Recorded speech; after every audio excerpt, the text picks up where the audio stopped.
Today we're going to continue our conversation with Mr. Gordon Yellowman Sr. And Gordon, I wanted to ask you if you'd be willing to share with us, you'd mentioned earlier in one of our other conversations, your role as a spiritual leader of the Cheyenne people and your participation in the Sundance ceremonials.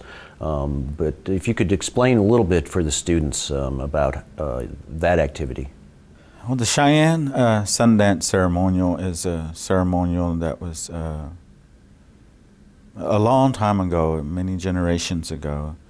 There was a people or a nation called Sutta. The Sutta people were enemies of ours, traditional enemies.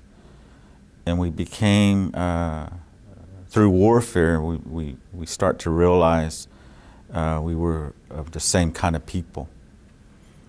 And so they asked, we were getting ready to go into war, we were going to fight one another again, encounter one another. And as they, the Sutta was across the river, and the Tistats, the Cheyenne, were across this side of the river. And so they start listening, and they realized we were talking the same language. And they start doing sign language. Who are you? Nivas. And then so they realized they're speaking Cheyenne, and Sutta said, they're speaking Sutta. And so right then and there they develop a truce, let's make peace. And so it was that time that the Sutta gave the Cheyennes the Sundance ceremony. It was about a renewal of life ceremony. It was about a offerings lodge. And so the renewal of life actually gave the rebirth of the Cheyenne nation, Cheyenne people, to their existence, but to preserve and ensure that the Cheyenne people's life would go on forever. And so the ceremony was given to the Cheyennes by the Sutta people. Mm-hmm. And so we still have that ceremony today. As a matter of fact, we here most recently, we were the only ones in the state of Oklahoma that had this ceremony. But since then, there's been several other tribes that has brought it back to their people, and they're real grateful for that. And so when you think about the renewal of life, it's very important. It's not just the renewal of life of the Cheyenne people. It's everything. It renews the plants. It renews and purifies the breath, the air that we breathe in. And it renews the sky. It renews the rain, the thunder, the lightning, the energy. It renews the animals, the rebirth of animals. The abundance of life is what it renews. And so when you go in there as to take part in a ceremonial way, you're going to have a promise that you may have made for a loved one. And that promise is considered a vow.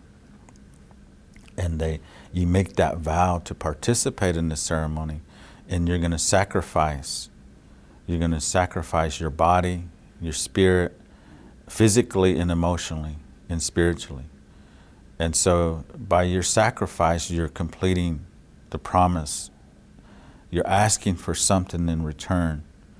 And so when that's exchanged in your participation, those vows are fulfilled, but what you're asking for is also granted. And so it's real sacred. It's real pure.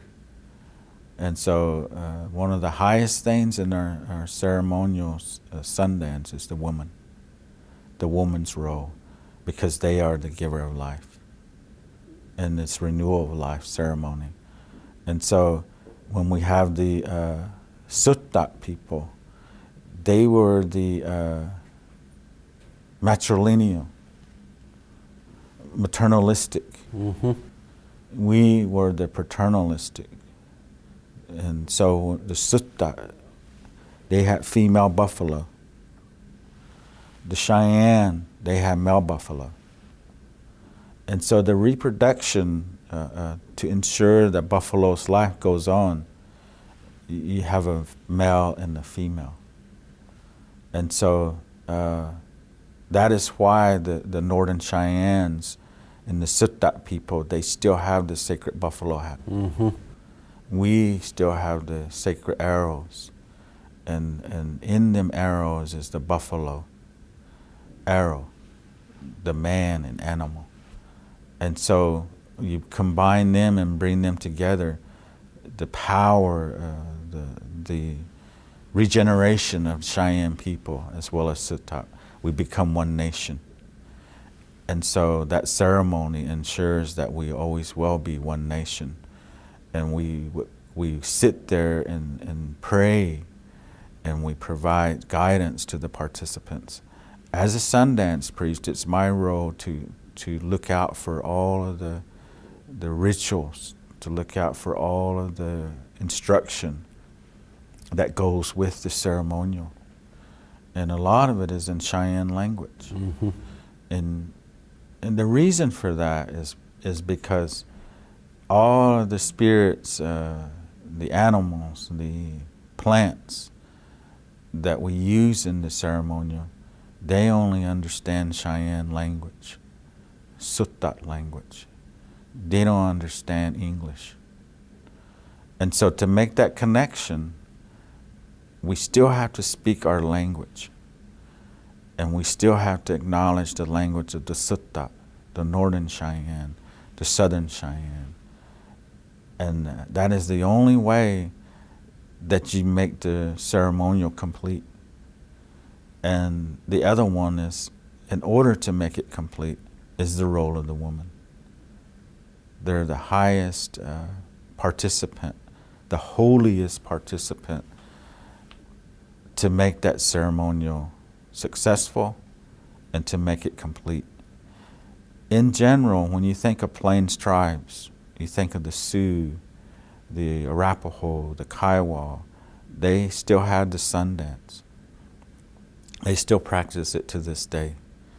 And so it was the Plains people that brought the ceremony in the form of what the Viho called Sundance. And they worship the sun, because without the sun there's no life.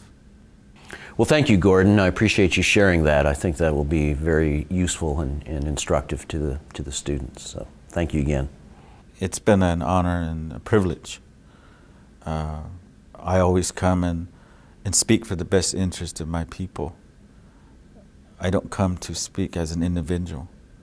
I represent my people, and I do the best I can, because I feel like education is very important. And if we can educate one another, learn from one another, we can live together as nations. Thank you. Yeah.